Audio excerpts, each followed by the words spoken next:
नमस्ते फ्रेंड्स, आप सब कैसे हो। तो आज मैं आपको बताने वाली हूँ कि महिलाओं में बांझपन के कारण क्या क्या हो सकते हैं। WHO के मुताबिक आज भी इंडिया में 12% महिलाएं बांझ हैं, यानी कि 12% लेडीज जिम्मेदार हैं इनफर्टिलिटी के लिए, यानी कि कंसीव नहीं होने के लिए।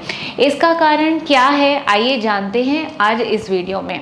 पहले तो मैं आपको बताना चाहती हूँ कि इनफर्टिलिटी क्या है, यानी बांझपन कब हम बोलते हैं कि अभी इनको प्रेगनेंसी नहीं रुक पा रही है। कपल्स जो 1 साल से लगातार बिना प्रोटेक्शन किए रिलेशन रखने पर भी प्रेगनेंसी उनको नहीं रुक रही है, तो उन्हें इनफर्टाइल कहते हैं। एक महिला को प्रेग्नेंट होने के लिए एक अंडा ओवरी में से बनना बहुत ज़रूरी है, ओव्यूलेशन होना बहुत ज़रूरी है। उसके बाद जो एग है वो आके यूट्रस के अंदर लाइनिंग में एग को चिपकना बहुत ज़रूरी है। यस, ऑफ कोर्स एग को स्पर्म के साथ मिलने के बाद फर्टिलाइजेशन होके चिपकना ज़रूरी है। अगर ये किसी भी प्रक्रिया में अड़चन आ रही है तो प्रेगनेंसी रुकने में थोड़ी सी मुश्किल हो जाती है। बहुत सारी लेडीज़ मुझे पूछते हैं कि इनफर्टिलिटी कंसीव नहीं होने का कारण क्या मेरी एज हो सकती है, क्या मेरी उम्र कम है या मेरी उम्र ज़्यादा है, इस वजह से मुझे प्रेगनेंसी नहीं रुक रही है। तो मैं इस सवाल का जवाब आपको देना चाहती हूँ कि हम लेडीज़ हमेशा फिक्स नंबर ऑफ एग्स के साथ बॉर्न हुए रहते हैं, और जैसे ही एज बढ़ती है एग्स की क्वांटिटी जो होती है, एग्स की मात्रा जो होती है वो भी कम हो जाती है, और क्वालिटी जो होती है वो भी कम हो जाती है। और प्रेगनेंसी होने में जैसे एज बढ़ती है थोड़ी सी मुश्किलें आ जाती हैं। इसीलिए 30 साल के अंदर हो सकता है तो आपको प्रेगनेंसी प्लान कर लेनी चाहिए। बांझपन के कारण क्या क्या हो सकते हैं फीमेल्स में, यही मैं आपको बताना चाहती हूँ इस वीडियो में कि अगर आपके अंडाशय में अगर कोई प्रॉब्लम है जो कि अंडा निकलने की प्रक्रिया को मुश्किल कर रहे हैं, ये अंडाशय के प्रॉब्लम्स क्या क्या हो सकते हैं। PCOS, आजकल की लाइफस्टाइल, टीनेजर्स का बहुत बाहर खाना, इनफ नींद नहीं करना, ये सब कारण होते हैं PCOS के। और PCOS में जनरली अंडे सही से नहीं बनते हैं, ओव्यूलेशन ठीक से नहीं होता है और प्रेगनेंसी रुकने में मुश्किल आ जाती है। इंडिया में बहुत कॉमन है ट्यूबरक्लोसिस, जिसकी वजह से ट्यूब में ब्लॉक्स हो सकते हैं, तो भी प्रेगनेंसी रुकने में प्रॉब्लम आ सकती है क्योंकि एग ट्यूब से ट्रैवल ही नहीं कर पाता है। अगर आपके जो हॉर्मोन्स है वो बैलेंस में नहीं है, या फिर आपके जो अंडे हैं वो समय से पहले ही ख़त्म हो चुके हैं, समाप्त हो चुके हैं, इसको हम प्रीमेच्योर ओवेरियन फेलियर या ओव्यूलेशन डिसऑर्डर भी बोलते हैं। तो ये भी एक अंडाशय का प्रॉब्लम है जिससे कि आपको प्रेगनेंसी रुकने में मुश्किलें आ सकती हैं। तो इन्फेक्शन में ट्यूबरक्लोसिस के बाद आता है पेल्विक इन्फ्लेमेटरी डिजीज़। ये ट्यूब्स का इन्फेक्शन नहीं है बल्कि पूरे पेल्विस का इन्फेक्शन है। जहाँ पे बच्चा पलना चाहिए वो जगह ही इन्फेक्टेड रहती है, तो बच्चे रुकने में दिक्कतें आती हैं। आजकल आपने फाइब्रॉइड्स के बारे में तो सुना ही होगा। फाइब्रॉइड्स बहुत कॉमन हो गए हैं, हर एक लेडीज़ अबाउट 30 ईयर्स, 30 साल के ऊपर में बहुत ही कॉमन हो गया है। पर ये फाइब्रॉइड्स की साइज़ के हिसाब से प्रेगनेंसी महिला को रुकेगी कि नहीं ये डिपेंड करता है। अगर फाइब्रॉइड की गांठ जो थैली में रहती है वो अगर छोटी सी है तो फिर प्रेगनेंसी में रुकने में कोई दिक्कत नहीं रहती है।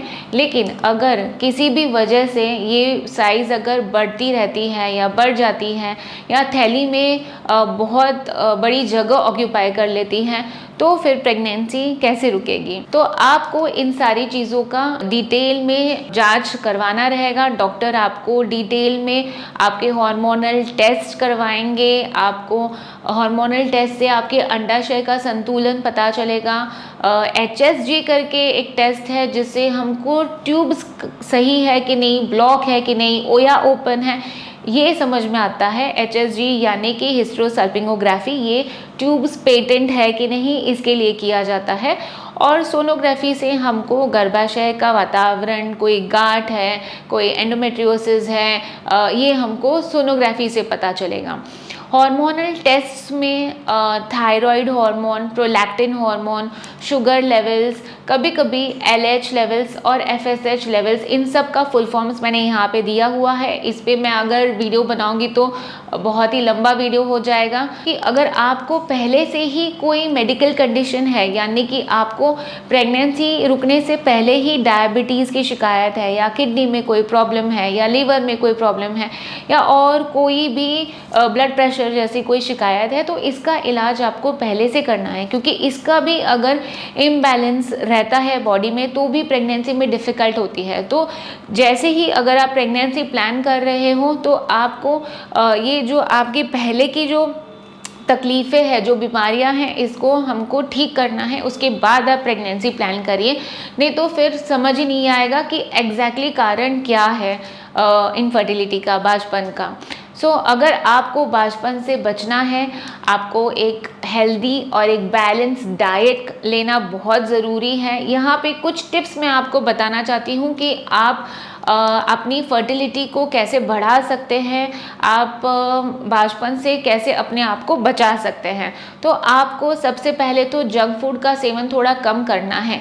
ज़्यादा स्पाइसी फूड, ज़्यादा ऑयली फूड, चाइनीज़ फूड, बाहर का खाना, ये अवॉइड करना है। आपको एक बैलेंस लाइफ रहनी है। आपको एटलीस्ट 8 से 10 घंटे की नींद होनी चाहिए। इससे आप PCOD की जैसे बीमारियों, लाइफस्टाइल कंडीशन से आप बच सकते हो। आपको टी, कॉफ़ी या कोल्ड ड्रिंक्स का सेवन कम रखना है, क्योंकि इसमें कैफ़ीन की मात्रा ज़्यादा होती है जो आपके बॉडी में हार्मोनल बैलेंस को बिगाड़ सकता है। अगर आप स्मोकिंग या अल्कोहल जैसे चीज़ों का सेवन करते हो तो वो थोड़ा विथहोल्ड पे रखना है। डेली एक्सरसाइज करना बहुत ज़रूरी है। मैं मेरे पेशेंट्स को हमेशा बोलती हूँ कि क्या आप सुबह ब्रश करना भूलते हो, क्या आप सुबह नहाना भूलते हो, वैसे ही डेली के शेड्यूल में आपको एक्सरसाइज इंक्लूड करना बहुत ज़रूरी है। इससे आपको ना आपका वेट जो है वो भी मेंटेन रहेगा, बल्कि आपके जो हार्मोनल इम्बैलेंसेस रहेंगे बॉडी में, वो एक्सरसाइज से ब्लड सर्कुलेशन भी बढ़ता है और आपके हार्मोन्स भी बैलेंस में रहते हैं। और last but not the least, मैं आपको बताना चाहती हूँ कि आप प्लीज़ अपने आप से प्रेगनेंसी को डिले मत कीजिए। जो नेचुरल है उसको रहने दीजिए। और हाँ, जैसे मैंने आपको बताया, आपके जो पहले की बीमारियां हैं उसको आप कंट्रोल में रखें। तो ये सब चीज़ें फॉलो करने से आप फर्टिलिटी को बढ़ा सकते हो, आप अपने प्रेगनेंसी रुकने के चांसेस को बढ़ा सकते हो और बांझपन से दूर रह सकते हो। तो क्या ये वीडियो यूज़फुल था आपके लिए? अगर आपके लिए यूज़फुल था तो आप बिल्कुल मेरा वीडियो आपके फ्रेंड्स के साथ ज़रूर शेयर कीजिए। Thank you.